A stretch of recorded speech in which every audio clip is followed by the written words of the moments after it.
29장 15절입니다.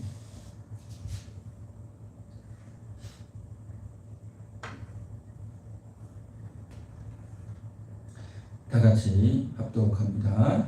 나라 가운데 지극히 미약한 나라가 되어 다시는 나라들 위에 스스로 높이지 못하리니 내가 그들을 감하여 다시는 나라들을 다스리지 못하게 할 것입니다. 아멘. 나라 가운데에 지극히 미약한 나라가 되어, 이것은 애굽을 향한 예언의 말씀입니다. 이스라엘 백성들이 애굽이 강국이고 군사력이 세고 나라가 크니까 힘이 세니까 그 애굽을 늘 의지했죠. 그랬는데 그래서 이스라엘 백성들이 애굽으로 피신하고 애굽이 우리를 도와줄 거다, 애굽이 우리를 지원해 달라고 그렇게 늘 요청하고 의지했는데, 그런데 하나님께서 그 애굽이 이제 미약한 나라가 되겠다는 거죠. 땅도 넓고 나라도 크고 또 힘도 셌는데 이제는 나라 가운데 지극히 미약한 나라가 된다. 그래서 다시는 나라들을 다스리지 못하게 될 것이다. 그렇게 에스겔이 하나님의 감동을 받아서 예언을 하면서 이스라엘 백성들에게 그러므로 너희는 애굽을 의지하지 말라 라고 하는 그러한 말씀을 전하고 있는 것입니다. 이것은 애굽에 대해서만 우리가 적용할 것이 아니라 이 현실 세계 나라 가운데도 역시 마찬가지입니다. 나라 가운데 지극히 미약한 나라가 되어버리는 조선의 경우가 바로 그렇다는 거죠. 우리 대한민국이 있기 전에 있었던 나라가 조선이죠. 그 조선이 이제 나라 가운데 지극히 미약한 나라가 되어버리는 그러한 처지에 처했다라는 것을 우리가 계속해서 살펴보았고, 그래서 다시는 나라를 다스리지 못하는, 그래서 이시조선의 왕국 아닙니까? 그 이시조선의 왕국이 다시는 나라를 다스리지 못하고 나라가 뺏겨버리죠. 나라가 뺏겨버렸는데, 지금 이 이야기를 하는 이유는 뭐냐면 오늘날 우리의 영혼도 마찬가지라는 거죠. 하나님께서는 우리 영혼에게 은혜를 주시고 또 하나님을 만나게 하시고, 그렇게 하는 것은 우리가 이 땅에서 기쁨을 누리고 즐겁게 살라고만 하시는 것이 아니라 하나님이 우리에게 주신 사명이 있는 겁니다. 하나님이 우리에게 주신 그 사명을 감당해야 되는 거죠. 그것은 바로 우리가 나라를 다스려야 돼요. 우리의 마음을 다스리고 또 우리에게 있는 들어오는 죄를 다스리고 마귀를 다스리고, 할렐루야, 그걸 다스려야 됩니다. 그렇게 다스려야 된다는 것을 주님은 우리에게 늘 깨닫게 해주시는 것이죠. 그래서 대통령이나 국회의원이나 장관이나 또 고위공직자들은 이 대한민국 나라를 다스린다고 한다면 이제 우리는, 우리의 영혼은, 우리의 심령을 다스려야 됩니다. 자, 그러한 것들이 어떻게 연결되어지는지 우리가 계속해서 역사를 통해서 좀 살펴보기를 원합니다. 조선은 어떤 나라였느냐, 여러 가지로 말할 수 있지만 한마디로 말해서 조선이라고 하는 나라는 숭문천무의 나라였다라고 말할 수 있습니다. 숭문이라고 하는 것은 뭐냐면 문을 숭상하고 물을 천하게 여기는 숭문, 그리고 천무의 나라였습니다. 이 말은 무슨 말이냐면 글을 읽고 또 공부를 하는, 이게 문이라고 하죠. 문과. 그래서 글을 읽고 책을 쓰고 하는 그러한 문에 대한 양반들, 이런 사람들은 존귀 여기고 그것은 귀한 거다, 그것은 숭배해야 된다 라고 생각했고, 운동을 하고 체육을 하고 또 이제 나라를 다스리는 그러한 사람들은 천하게 여긴 그런 나라였던 겁니다. 그러니까 나라에서 이제 과거 시험을 치면 문과 시험은 많이 장려를 했는데 문과, 군인들을 뽑는, 그래서 싸움을 하고 말을 타고 활을 쏘고 달리는 그러한 문과의 사람들은 천하게 여겼던 겁니다. 왜냐하면 문과 사람들은 책을 많이 읽고 공부도 하고 똑똑하고 지혜로운데 문과 사람들은 맨날 뛰어다니고 전쟁만 하고 그렇게 하니까 저들은 어떻습니까? 머리에 든 게 없고 또 말을 막 함부로 하고 또 술 먹고 자기들끼리 싸움이나 하고 그렇게 여기니까 아이고 저것들은 천하다. 사람이 어떻게 저렇게 살 수 있냐? 라고 하면서 무에 대한 것을 천하게 여겨버렸던 겁니다. 이게 바로 조선이 나라를 잘못 다스리는 아주 결정적인 요인이 되었다라는 거죠. 숙문천무. 우리도 마찬가지 아닙니까? 우리의 자녀들이 학교는 열심히 다니고 공부는 잘하는데 건강하지를 못하면 어떻습니까? 그러면 아무리 공부를 잘해도요 몸에 병이 있고 건강하지 못하면 그 무슨 소용이 있겠어요? 우리 가정에서도 돈도 잘 벌고 직장도 잘 다니고 또 사람이 너무 좋은데 몸에 아파가지고 병이 들어가지고 건강하지 못하면 무가 없으면 어떻게 되겠습니까? 인생이 고달프고 괴로운 거예요. 너무나도 쉬운 논리죠. 그래서 우리 가정도 마찬가지고 우리 각 개인도 마찬가지고 또 나라도 마찬가지고 무를 업신여기 여기면 건강을 함부로 여기면 이것은 안 된다라는 거죠. 이것은 무엇과 같으냐면 우리가 하나님 말씀을 읽고 하나님의 은혜를 받는 이러한 부분, 내 영혼이 은혜를 받는 내 영혼이 하나님과 만나고 하나님을 의지하고 하나님께 감사하고 하나님께 기도하고 이러한 것들을 우리가 즐거워하고 잘해야 되겠죠. 그런데 그것만 해서 될 게 아니라는 거죠. 뿐만 아니라 우리는요 우리의 마음을 잘 다스려야 돼요. 우리 마음 가운데 보면 이제 근심도 생기고 유혹에도 빠지고 시련에도 빠지고 또 안 좋은 말도 듣고 그럼 우리 마음이 괴로워진단 말이죠. 그렇게 마음이 괴로워지고 시험이 들 때도 그걸 잘 다스려야 되는 겁니다. 우리가 하나님의 은혜를 받고 영혼이 잘 되는 것도 우선적으로 필요하지만 그것만 있어도 되는 게 아니다 말이죠. 우리의 마음이 늘 슬플 수 있고 우울할 수 있고 괴로울 수가 있어요. 그러면 그것을 잘 다스려야 되는 겁니다. 그래서 우리 영혼과 우리 마음을 잘 다스리지 못하면 이게 어떻게 되느냐? 어려움을 겪을 수 있다는 거죠. 그러니까 이 원리가 전부가 다 따로따로가 아니고 다 중요한 겁니다. 그래서 우리가 세상 나라에 대해서도 알아야 되고 배워야 되는 원리는 결국 뭐냐? 우리의 영혼을 위해서 우리가 자료로 쓰기 위해서 알아야 되고 배워야 될 줄로 믿습니다. 자, 그래서 이제 조선이라고 하는 나라가 이제 숙문천무의 나라로 이제 방향을 틀고 그렇게 쭉 400년 동안 이어져 오지 않았습니까? 그리고 마지막 순간에 점점 처음에는 왕의 세력이 컸다가 나중에는 양반들의 세력이 컸다가 나중에는 세도 정치를 했다고 했죠. 세도 정치라고 하는 것은 왕이 어리기 때문에 왕의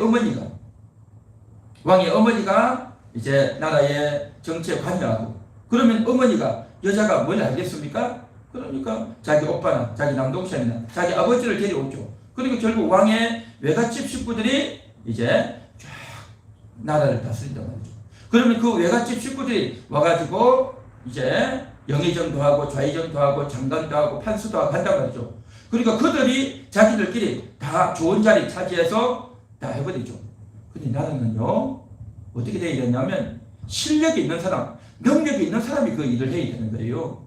그러니까 그만큼 공부를 해야 되고 지혜를 잘 지혜롭게 해서 정말 내 개인의 출세와 명예가 아니라 이 나라를 위해서 조선이라고 하는 사회를 위해서 백성을 위해서 나라에 무슨 일이 있고 국방은 어떻게 해야 되고 또 이제 양식은 어떻게 식량을 조달해야 되고 또 병이 들었으면 어떻게 해야 될 것이고 또 억울한 사람이 생겼을 때는 어떻게 해야 될 것이고 이런 여러 가지 것들 각 분야를 잘 연구하고 또 국민들이 어려움을 당하지 않도록 그런 일들을 잘 연구하고 최고의 전문적인 실력을 가지고 백성들을 위해서 이렇게 해야 되는데 이제 자기 좋은 사람들만 채우다 보니까 그런 실력이 없는 거예요. 그런 능력도 없단 말이죠. 그 실력이 없는 사람이 능력도 없는 사람이 그 자리를 차지하고 있으니까 어떻습니까? 나라가 제대로 안 돌아가는 거죠. 그리고 이 사람들은 틈만 있으면 자기 이득만 챙기는 거죠. 그래서 나라를 다스리다 보면 그게 보여요. 돈이 보인단 말이죠. 공돈이 보인단 말이죠. 그러면 그걸 가지고 자기 이득을 위해서 자기 집에다가 이제 재물을 쌓고 하는 그런 일에 관심을 쏟는단 말이죠. 그러니까 국가를 위해서 일해야 되겠다는 그런 사명감도 없고 또 그 일을 잘 할 만한 전문적인 지식과 능력도 없는 상태에서 자기 이득만 챙기고 그렇게 한단 말이죠. 그러니까 외가 정치, 세도 정치를 하다 보니까 너무너무 어려워지고 그러다 보니까 조선 조정에서 나라를 엉망으로 다스리다 보니까 결국 어떻게 됩니까? 그 밑에 있는 지방에 있는 공무원들, 관리들도 아이고 저 높은 데 있는 사람들이 다 저렇게 해먹네? 그걸 아는 거예요. 일반 국민들은 잘 모르지만 그러한 정치를 하는 사람들은 다 안단 말이죠. 자기 이득을 챙기고 뒤로 앞으로는 옳은 소리 맞는 소리를 하지만 뒤로는 자기 해먹을 거 다 챙기네 그걸 안단 말이죠.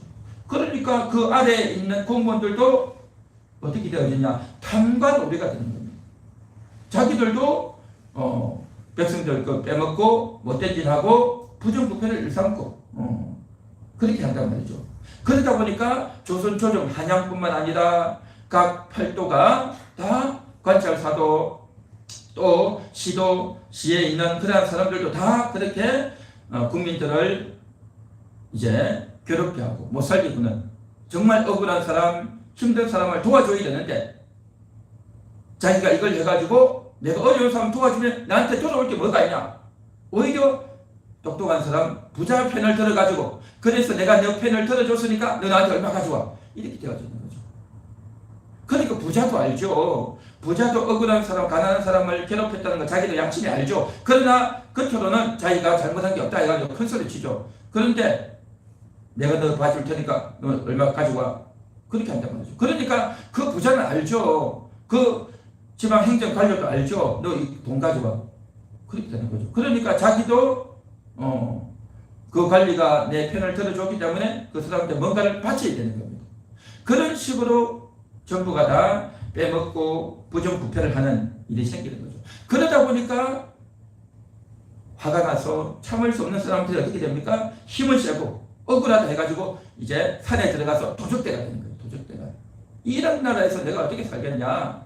이 억울한 일이 어떻게 있을 수 있느냐 해서 도적대가 되어서 관리들이 지나가고 사람들이 지나가면 이제 그 물건을 빼앗고 훔치는 그 도적대들이 많아지는 겁니다. 그래서 이제 나중에는 이제 그 높은 관직도 옛날에는 시험 쳐서 공부하고 어느 정도 실력이 있는 사람이 했는데 이제는 관직을 사는 거예요. 돈을 갖다 주고 관직을 산단 말이죠. 그리고 나는 또 양반이 되고 싶다. 양반이 돼야 모든 걸 다 할 수 있다. 양반이 돼야 출세할 수 있다. 그러니까 이제 설정 족보를 바꿔주는 겁니다. 족보. 그래서 어느 집안에 무슨 김씨, 무슨 이씨, 무슨 최씨, 무슨 박씨 해가지고 그 집안에 족보에다 이름을 설정 올려주는 거죠. 그러니까 족보를 위조하는 거죠. 족보를 위조해가지고 나 이런 사람이다 해가지고 큰 소리 치려고 하는 그런 일들이 그 집과 이러한 부정한 일들이 곳곳에서 계속해서 일어나게 되는 거죠. 그러면서 국민들은 백성들은 곳곳에서 참 어렵게 더 가난하게 되고 더 노예 같은 삶을 사는 이런 일이 벌어지는 겁니다. 결국 양반들이 공부를 했고 또 중국에 대해서 많이 공부를 했지만 중국의 문자 한자만 알았지 세계가 어떻게 돌아가는지 그런 일들을 전혀 모르고 있는 거죠. 한마디로 말해서 세도정치. 그 세도정치를 해서 자기 편한 대로 자기 가까운 친척들 우리 형님 우리 친척 우리 일가 우리 서로 아는 사람이니까 이렇게 하자 해서 자기 가까운 사람 자기 친한 사람 위주로 정치를 하면 결국 나라가 엉망이 되는 겁니다. 그들 자체가 실력이 없잖아요. 그들 자체가 나라를 위하고 국민을 위해야 되겠다는 그런 마음이 없는 거예요. 그러니까 안 되죠. 마찬가지로 우리 하나님의 사람들도 우리가 세상을 살아가면서 신앙생활을 하면서 내 영혼이 하나님을 만나고 하나님과 소통하면서 하나님의 뜻을 분별하고 하나님의 계명을 앞세워서 살아야 되는데 그렇게 하지 않고 내 정과 욕심을 앞세워버린단 말이죠. 내 정과 욕심을 앞세워가지고 내 기분대로 내 감정대로 내 자존심대로 그렇게 해버리면 그만 우리 영혼이 평안할 수가 없는 겁니다. 우리 영혼이 온전히 있을 수 없단 말이죠. 결국 그렇게 나아갔던 조선의 나라가 점점 멸망길로 그렇게 이어져 가죠. 그래서 이제 고종이 왕위에 올랐죠. 고종이 그렇게 왕위에 올라가지고 했는데 12살 어린 나이란 말이죠. 그러니까 나라를 제대로 다스리지 못하니까 그 아버지가 이제 대신 이렇게 하는 겁니다. 대신 나라를 다스리는데, 그래서 그 아버지 흥선대원군 이름이 이하응이라고 그러죠. 이하응. 그래서 그 아버지가 10년 동안 이제 권력을 휘두르면서 이제 하는데, 그가 흥선대원군이 있을 왕이 권력을 다스릴 때 어떤 일이 벌어지느냐? 그때 벌어졌던 대표적인 일이 뭐냐면 병인양요가 일어납니다. 병인양요는 뭐냐면 병인년에 양인들이 요동을 일으켰다 해서 병인양요라고 하는데, 이게 뭐냐면 그때 당시 우리나라에 천주교가 먼저 들어왔어요. 천주교가 먼저 들어왔는데 그 천주교가 하나님을 믿고 기도하고 제사를 지내지 않고 그렇게 했었어요. 그렇게 하니까 이 조선의 풍속과 맞지 않다. 왜 어떻게 제사를 지내지 않느냐? 어떻게 저런 자자들이 있느냐?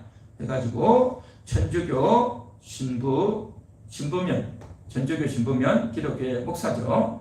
그래서 천주교 신부 9명하고 천주교인 8,000명은 완전히 처형을 해버렸어요. 끔찍한 일이죠. 사람 8,000명을 죽인다고 생각해 보십시오. 얼마나 끔찍하겠습니까? 그 8,000명과 천주교 신부 9명을 죽여버린 거예요. 1886년에. 그러니까 프랑스에서 우리나라 선교사와 선교사들을 이렇게 죽일 수 있냐 해서 거기에 보복하려고 프랑스 함대가 나타난 겁니다. 강화도 앞바다에 나타나가지고 보복하려고 나타났던 거죠. 그래서 치열한 전쟁이 벌어지는 겁니다. 1866년. 그렇게 전투가 벌어져가지고 그 프랑스 함대를 물리쳤어요. 대단한 전투가 벌어진 거죠. 그렇게 물리친 것이 병인양요입니다. 그리고 나서 뿐만 아니라 5년 후에 1871년에 미국의 상선이 제너럴 셔먼호가 대동강에도 들어온 겁니다. 대동강이면 평양에 있는 강이죠. 그 대동강에 또 들어온 겁니다. 그래서 조선과 미국 함대가 또 전투를 벌이는 거죠. 이게 바로 신미양요가 되는 겁니다. 신미양요. 이렇게 프랑스 함대가 들어오고, 그 프랑스 함대가 들어올 그때에 일어났던 대표적인 것이 뭡니까? 토마스 선교사가 그 상선에, 전투를 하러 오는 상선에 맨 앞장에 있어서 칼에 맞아 죽어가면서 성경책을 던져주죠. 그래서 그 성경책을 받았던 그 사람이 나중에는 예수를 믿고 변화되는 역사가 있었다라고 전에 한번 이야기했죠. 자, 그런 일이 벌어졌고, 또 5년 후에 미국 상선으로 인해서 신미양요가 벌어지고, 이렇게 계속해서 이제 미국에서, 프랑스에서, 영국에서 계속 이렇게 들어온단 말이죠. 이렇게 들어오다 보니까 이제 어떤 일이 벌어지냐면 재정이 부족한 겁니다. 재정이 부족한 겁니다. 왜냐하면 전쟁을 하려면 그냥 전쟁을 하는 것이 아니라, 여태까지 조선은 어떤 나라라고 했습니까? 물을 천하게 여기는, 군인을 천하게 여기는 그런 나라 아니었습니까? 그러니까 군인들을 잘 훈련을 시키지 않았어요. 그런데 군인들이 있으려면 어떻게 해야 됩니까? 힘도 세고 싸움도 잘하는 그러한 사람들 불러 모아야 되겠죠. 그런데 그 사람들을 불러 모아서 싸우게 하는데, 그들을 싸우게 하려면요, 훈련을 시켜야 되는 거예요. 그냥 힘만 세다고 해서 되는 것이 아니라 전쟁을 하려면 훈련을 시켜야 되고 무기도 있어야 되는 거예요. 그런데 훈련을 시키려면 그냥 훈련이 시켜지지 않고 매일 모아가지고 훈련을 시켜야 돼요. 그러려면 어떻게 해야 됩니까? 밥을 먹여줘야 되죠. 밥을 같이 모여가지고 옷도 사주고 옷도 입히고 밥도 먹여주고, 그렇죠. 또 무기도 사야 되고, 또 그들을 지도할 수 있는 지휘관들도 이제 세워야 되고, 그 지휘관을 아무나 합니까? 지휘관들도 공부해야 되고 연구해야 되고 또 전략도 짜야 되고, 이런 여러 가지 것들을 하려니까 돈이 필요한 거예요. 그 사람들 몇백 명, 몇천 명, 몇만 명을 모아가지고 매일 하루 세끼 밥 주고 옷도 입히고 하려면요, 그게 쉬운 게 아니다 말이죠. 조선은 여태까지 그런 걸 안 했단 말이죠. 그래서 임진왜란 때도 그런 걸 안 하고 군인들이 없다 보니까 다 망했잖아요. 그랬는데 이제 또 이런 양료가 일어나니까 이제 군인을 해야 되니까 돈이 필요한 거죠.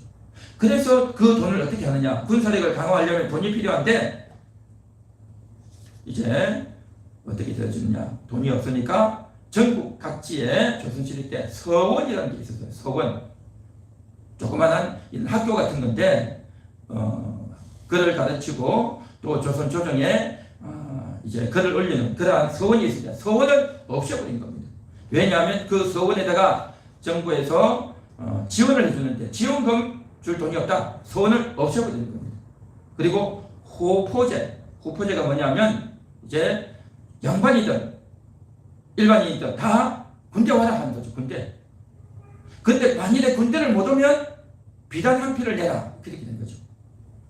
그러니까 여태까지 비단을 안 내던 사람이 힘들죠. 그러니까 비단 내기 싫으면 군대를 와야 되는 거죠. 군대를 안 오려면 비단을 내라. 이렇게 되는 거죠. 그러니까 안 내던 사람들이 이걸 내려니까 화가 나는 거죠. 그래서 사람들이 원성이 많아지는 거죠. 호포제를 실시하고 또 당백전이 뭐냐면 조선시대 때 주로 쓰던 돈이 상평통보다는 돈이 있었어요. 과폐 동전이 있었는데 그 상평통보보다 100배 당백전, 그러니까 그 상평통보의 100배의 가치를 갖는 돈, 당백전이라는 걸 만들었어요. 그렇게 해서 이제 어쨌든 돈을 많이 갖고 돈을 많이 벌어들이려고 했던 거죠. 그런데 안 하던 걸 갑자기 한다면 항상 뒤탈이 생기는 거죠. 그로 인해 가지고 더 물가가 올라가고 양반층들이 더 반발하고 이런 일이 벌어지는 겁니다. 그러니까 그런 원성들이 많이 생긴단 말이죠. 국가 재정을 만들기 위해서 이런 정책을 했는데 왜 이런 걸 하냐? 우리는 문만 강조하면 되지 왜 군대를 만드냐? 왜 우리를 힘들게 하냐? 해가지고 이런저런 일들이 많이 생기고 백성들이 지지를 못하고 그러다가 결국 최익현이라는 자가 있어요. 그 최익현이라고 하는 사람이 상소를 올리는 겁니다. 대원군에게 상소를 올리면서 이제 국정에 대원군이 관여하지 마시오라는 이제 상소를 올리는 거죠. 그 대원군이 하는 것에 대해서 상소를 올리면서 고종에게, 실제적인 왕은 고종이잖아요. 고종이니까 고종에게 상소를 올리면서 왕이 나라를 다스려야지 어떻게 외척이 다스릴 수 있습니까? 해가지고 상소를 하는 바람에 더 이상 흥성대원군이 나라를 다스리지 못하고 물러나는 겁니다. 하야하게 되는 거죠. 그래서 이제 아버지 흥성대원군이 물러가고 이제 고종이 왕이 되는데, 근데 고종이 왕이 되기는 돼도 왕이 되려면요 쉬운 게 아니에요. 그만큼 실력과 또 자기를 왕을 지지해주고 도와주는 사람이 필요한데 없단 말이죠. 그런데 이 고종의 아내였던 민비가 아주 그냥 꾀를 잘 부려가지고 자기의 오빠들, 동생들, 아버지 다 끌어들여가지고 조선의 정치를 잘 돕겠다 해가지고 그런 명분으로 들어오는 거죠. 그러니까 민실가가 처갓집 식구들이 싹 들어오는 거죠. 이 세도 정치가 또 시작되어지는 거죠. 여태까지는 아버지가 주도했는데 이제는 처갓집 식구들이 막 들어와서 다 나라를 주머리는 그런 일이 벌어지는 겁니다. 나라는요 어느 자기 친척이라고 해서 들어오면 절대 안 되고요. 정말 공명정대해야 되는 거예요. 정말 실력이 있고 정말 나라를 잘 다스릴 만한 그런 인재를 뽑아야 되는 거예요. 내가 좋아하는 사람이라고 또 나와 친한 사람이라고 또 내 편이 되어줄 사람이라고 해서 그런 사람을 뽑아서 쓰면 나라가 엉망이 되어지는 거죠. 그래서 조선이 그렇게 해왔는데 여태까지는 아버지가 마음대로 그렇게 해나가다가 이제는 아들이 됐지만 여전히 처갓집 식구가 들어와서 이러한 세도 정치가 또 벌어지고 있는 겁니다. 그러니까 사람만 바뀌었지 하는 양태는 똑같았다는 거죠. 그래서 그러한 세도 정치를 하다 보면 나라가 늘 힘들 수밖에 없다는 거죠. 요즘도 마찬가지죠. 내 가까운 사람, 내 학교 동문들, 내 선배들, 선후배 내가 학교 다닐 때 스승, 그렇죠? 내 잘 아는 사람, 나를 도와줬던 사람, 나와 이제 가까운 이런 사람을 하다 보니까 그 사람들은요, 사실은 그 자리를 맡을 만한 실력이 안 돼요. 능력이 안 된단 말이죠. 근데 갑자기 그 일을 맡았다 보니까 어떻게 됩니까? 일단 일을 잘 못해요. 그때서 배우게 된다면, 그때부터 배워서 일을 하려면 너무너무 힘들 겁니다.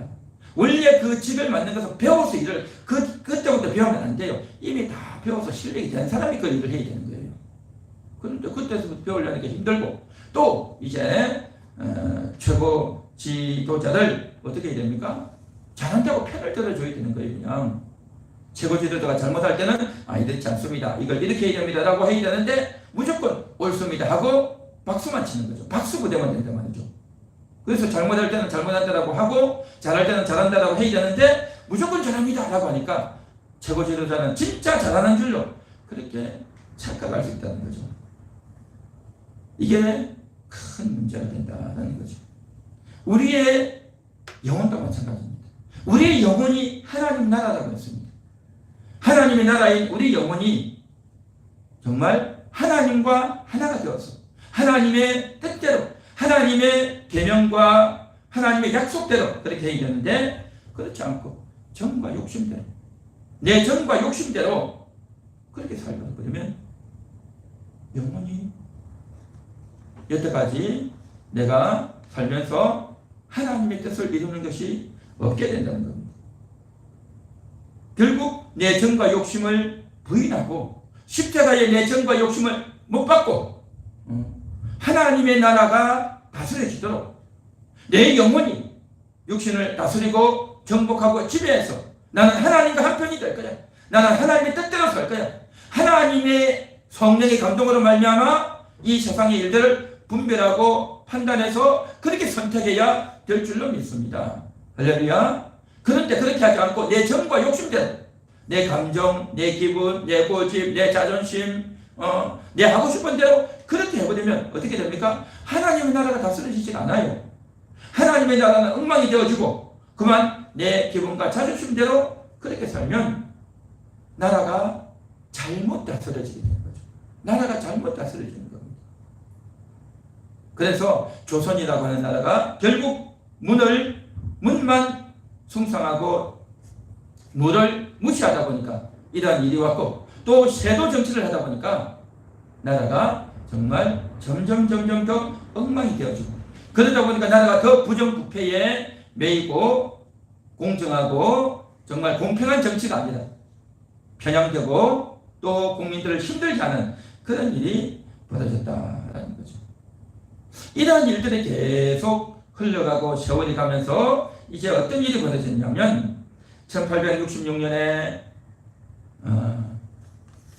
이제 병인양요, 1871년에 신미양요가 있었는데 이제 1876년에 강화도 조약이 맺어진 겁니다. 강화도 조약이 뭐냐면 일본이 또 조선에 쳐들어온 거죠. 일본이 이제 조선의 바다를 청량하겠다 라고 하는 그러한 구실을 삼아가지고 군함 세척을 강화도에 보낸 겁니다. 그러니까 일본 군대가 왜 오냐 말이죠. 남의 나라 군대가 오면 안 되죠.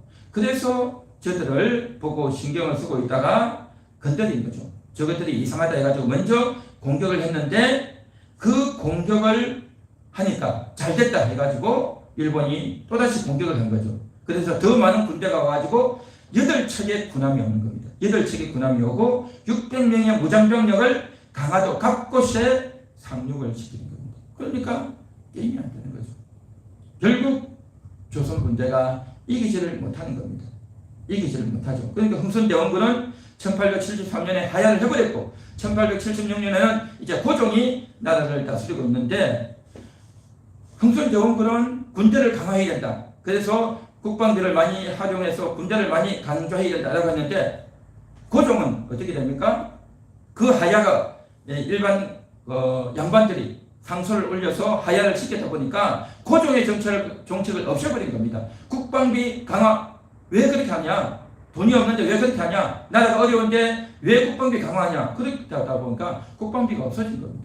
군인들이 없어졌단 말이죠. 전에는 돈을 주고 밥을 먹이고 훈련을 시켰는데 돈을 안 주니까 군인들이 없어진다고 하죠. 그러니까 일본이 쳐들어가도 싸울 군인이 없는 거죠. 싸울 군인이. 그렇죠. 그러니까 아버지 때하고 아들 때하고 전혀 달라지는 거죠. 그러니까 600명이 쳐들어오니까 그 600명을 감당할 군인이 없어요. 600명을 감당하려면 최소한 600명 아니면 몇천 명이 있어야 되는데 이게 없단 말이죠. 국방비가 없으니까. 결국 그렇게 해가지고 일본하고 조약을 맺는 거죠. 강화도 조약을 맺었는데 그렇게 맺으면서 이제 그 일본이 요구한 게 뭐냐면 우리가 이제 조선에 와서 상공을 팔도록 또 일본이 무역을 할 수 있도록 인천과 부산과 이런데 항구를 열어라 뭐 이런 것들이죠. 그래서 어쩔 수 없이 일본이 요구하는 대로 강화도 조약을 그렇게 맺었던 거죠. 조선과 일본 여태까지는 국내에서만 문을 숭상하고 물을 천하게 여겼는데 그 결과 결국 나라의 힘이 빠져버린 거죠. 그래서 일본이 이렇게 서울 와서 살짝 건드렸는데 그 살짝 건드렸는데 일본을 감당을 못하는 거죠. 힘이 없단 말이죠. 힘이 없어. 그 힘이 없는 이것이 뭐냐? 국력의 차이인 겁니다. 군대의 힘이 약하단 말이죠. 일본 군인들 600명이 왔는데 그걸 감당을 못해요. 그 정도는 힘이 없단 말이죠. 원래는 조선이 일본보다 훨씬 힘이 있었죠. 더 똑똑하고요. 또 글자도 갖고 있었고요. 문화도 훌륭했고 더 앞서 나갔던 나라가 조선 아닙니까? 오히려 조선에서 옛날부터 보면 백제 때도 그렇고 고려 때도 그렇고 조선 때도 그렇고 이 조선이 일본보다 앞서고 또 똑똑하고 힘도 셌어요.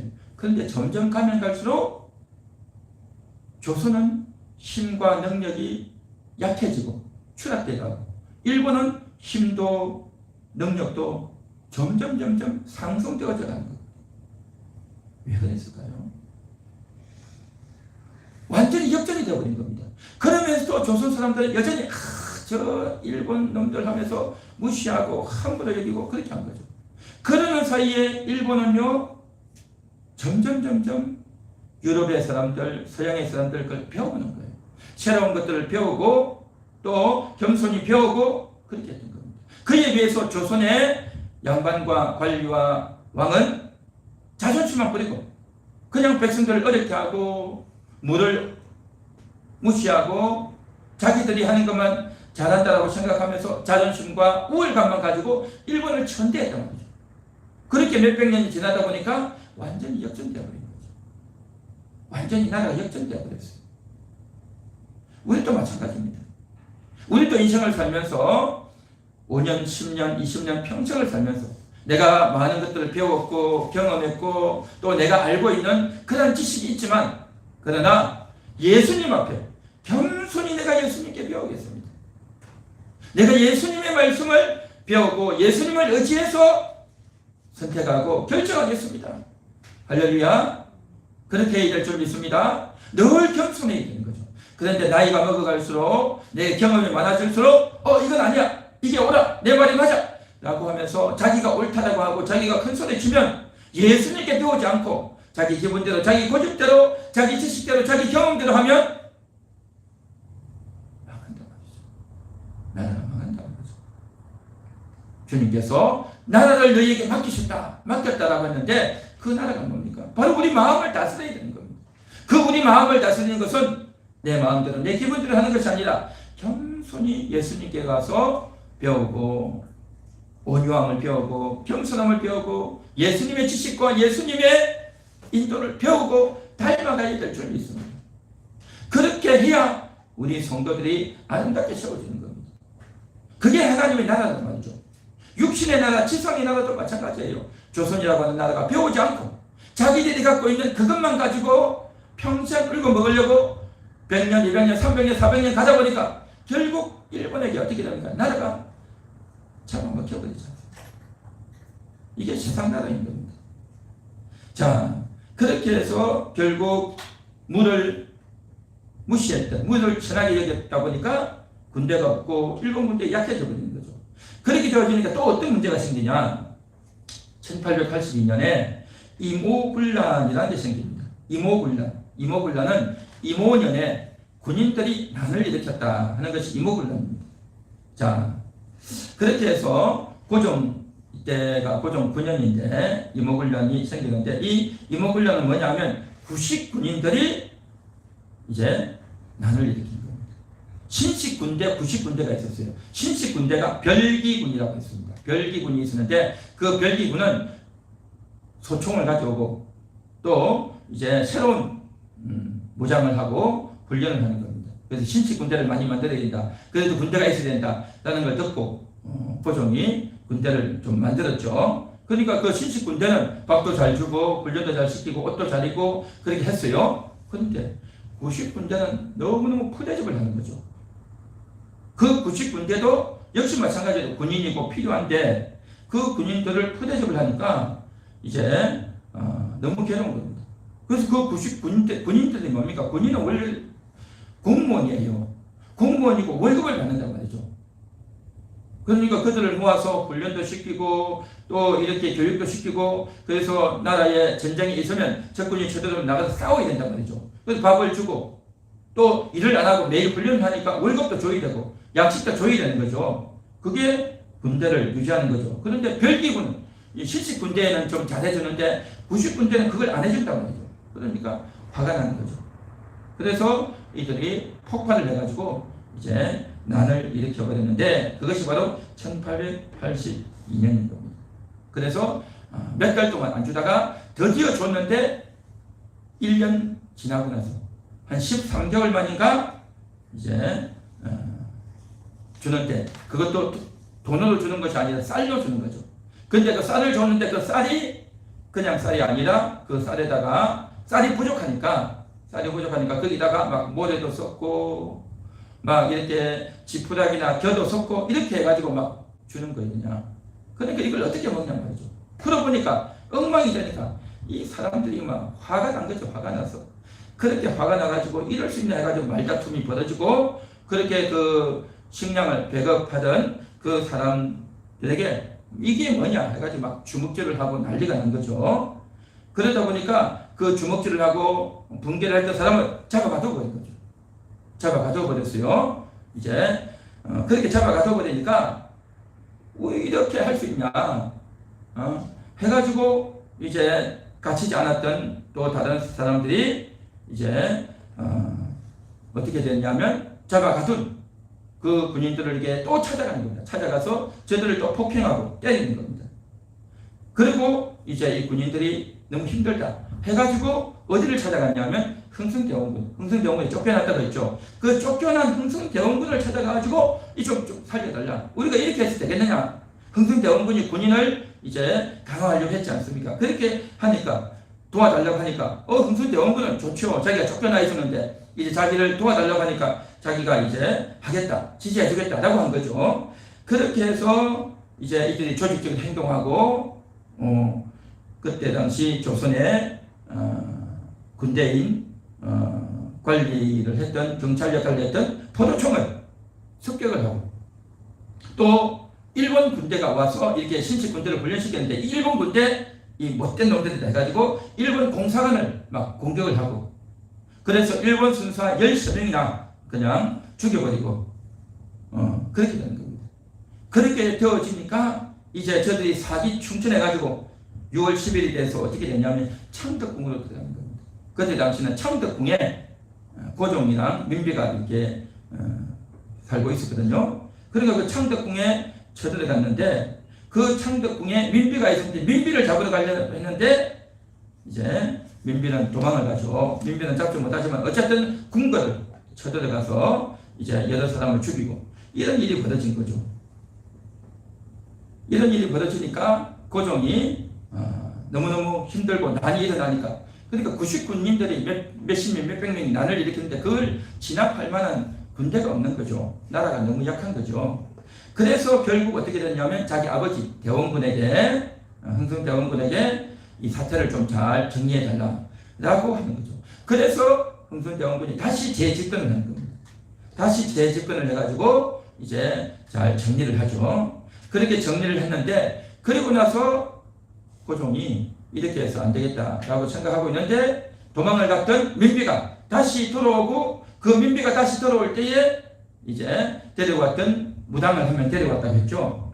그렇게 해가지고 민비가 고종을 잘 이제 남편을 설득을 해가지고 청나라에다가 군대를 요청하는 겁니다.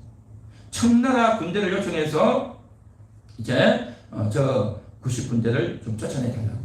그렇게 해서 또 청나라 군대가 들어오는 겁니다. 그러니까 나라가 정리가 안 되니까 원래 군대를 잘 보강하고 훈련을 못 시키니까 자기 나라에서 생기는 이런 일을 정리를 못 해가지고 외국 군대를 넣어야 되는 그런 일이 벌어지는 거죠. 그래서 청나라 군대가 들어오게 되는 그런 기회가 되죠. 그렇게 해서 흥선대원군이 재집권을 해서 다시 기회를 엿보려고 했지만 33일 만에 청나라 군대에 의해서 또 쫓겨나버린 거예요. 쫓겨나버렸어요. 그래서 결국 이런 일들이 계속 이어지는 거죠.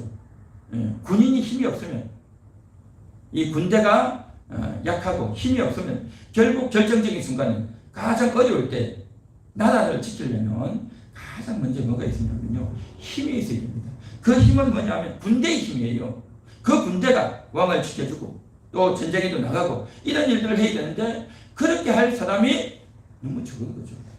너무 적은 거죠. 그래서 군인이 없다 보니까 이런 일이 생겼는데